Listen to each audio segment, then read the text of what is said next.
జీవితమొక పయనమని గమ్యము తెలియదని తెలిసిన ఈ మనిషి పయనమాగదు.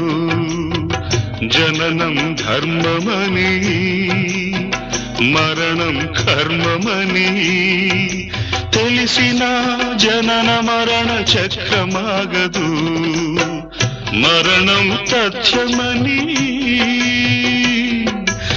ఏ జీవికి తప్పదని తెలిసిన ఈ మనిషి తపనాగదు.